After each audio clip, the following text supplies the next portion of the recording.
Je ne sais pas pourquoi il fallait que je roule aussi longtemps puis aussi loin. Peut-être pour savoir de quoi ont l'air les noms des chemins en vrai. J'ai passé 2 jours d'affilée dans Alice, la Yaris magique, à sillonner les contrées méticiennes. Pour pouvoir dire que j'ai suivi d'un bout à l'autre la rivière Métis à défaut de l'avoir descendue en trip. Pour me rendre compte que Sainte-Jeanne d'Arc, dans le fond, c'est juste en arrière de chez nous. Ben oui, tu prends le 6 de Padoue, puis après, tu prends le chemin Kem, tu tournes sur la 132, puis sur la route de Sainte-Jeanne d'Arc, puis t'es rendu. Quand tu y penses, là, dans le fond, tout est juste en arrière de chez nous. Saint-Angèle. Tu prends le 6 de Padoue, tu tournes sur le chemin Kem, de là, tu prends la route Michaud, le rang C de Cabot, la route Canuel, le premier rang de Cabot, puis la 132. Saint-Charles-Garnier. Rendu à Saint-Angèle, tu prends la route du Portage, le rang 3, le chemin de la Mistigouguèche, puis le 7e rang qui devient la rue Perrault. Sainte-Luce. Tu descends la route de Saint-Charles-Garnier jusqu'à Les Hauteurs. Là, tu pognes le rang 2, tu tournes sur la 298. Là, tu tournes sur le rang Bélanger, puis là, sur la route Pelletier. Tu attrapes le rang nord-est, tu pognes le chemin du Mont-Commis jusqu'à l'autre tronçon de la 298. Après Saint-Donat, tu prends le 5e rang, la route Tremblay, le rang des Bouleaux, la route Tardy, le 3e rang, la route Dionne, le chemin Perrault, la route Cartier, puis te voilà à Sainte-Luce! J'avais jamais réalisé que Sainte-Luce était juste en arrière de chez nous. On peut aller loin à partir du 5e de Padoue. Il y a des chemins secrets qui partent d'en arrière et qui nous mènent dans des endroits peu fréquentés.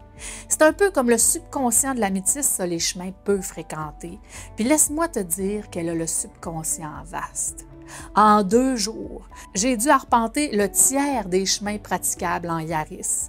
Alice est peut-être une Yaris magique, mais c'est quand même juste une Yaris, là, tu sais. Fait que j'ai pas osé me lancer dans les chemins sans nom, là. Tu sais, les traits de tracteur avec de la pelouse au milieu, là. N'empêche que je les rêve, aboutir sur des chacs au bord des lacs bleus nuit, se conclure sur d'anciens vergers fréquentés par des chevreuils, s'essouffler sur des maisons abandonnées qui servent de refuge aux chevreuils. J'ai renoncé au chemin de tracteur, mais j'ai emprunté les rangs Cabot, le chemin Kempt, le chemin Perrault, la route Massé, le chemin de la Mistigouguèche, la 298, la 132, le chemin du Portage, le rang des Écossais, la route McNider, le rang 4 et 5. Oui, monsieur, il existe des points 5 rangs et une abondance de rangs à numéros. Pour poursuivre à travers leurs noms l'histoire de ceux qui sont passés avant nous, l'histoire de ceux qui ont ouvert les chemins. J'ai senti que la terre me regardait passer. J'ai senti que les vieux m'observaient à partir de leur temps jadis, d'où ce qu'on défrichait les terres avec des bœufs.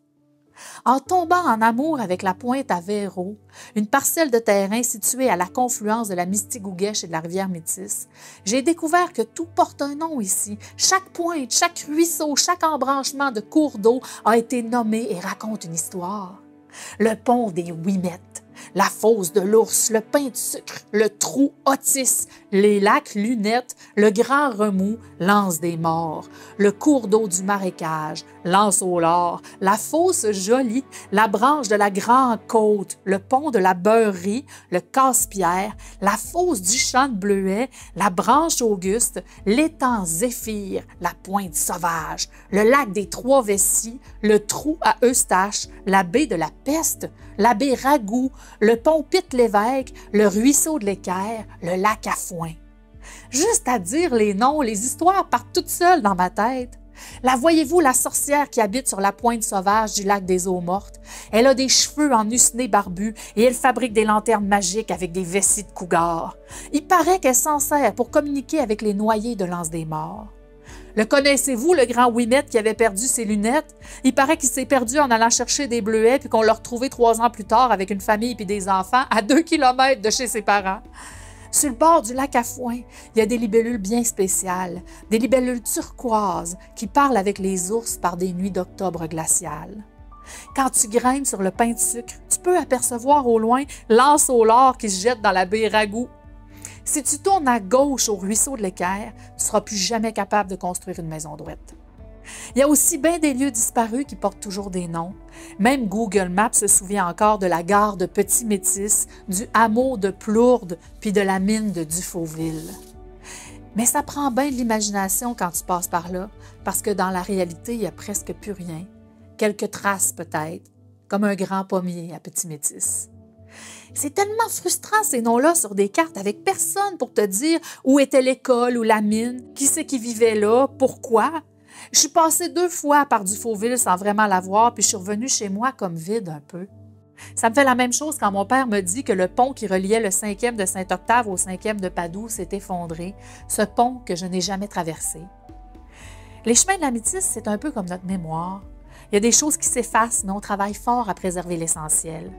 Heureusement, les routes de terre chaoteuses, les détours de notre grande rivière, les sourires de nos voisins, les initiatives de développement, les désirs sincères et têtus d'occuper le territoire ne s'enferment pas aisément dans une grille comptable trop austère. Et c'est cette belle énergie de foin fou et de brise qui pousse vers l'avant qu'il nous faudra entretenir encore afin que les bouts de chemin qui disparaissent soient remplacés par de nouvelles ramifications vers des destinations innovantes. Quand je suis rentrée chez moi hier, mon char était plein de poussière de chemin, de la poussière magique, de la poussière ramassée sur des dizaines de kilomètres de vieilles routes, le subconscient de la métisse, comme je disais. Oui, la métisse a le subconscient vaste, assez vaste pour féconder bien des rêves, aussi fous soient-ils, tant qu'on se donne les moyens de rêver.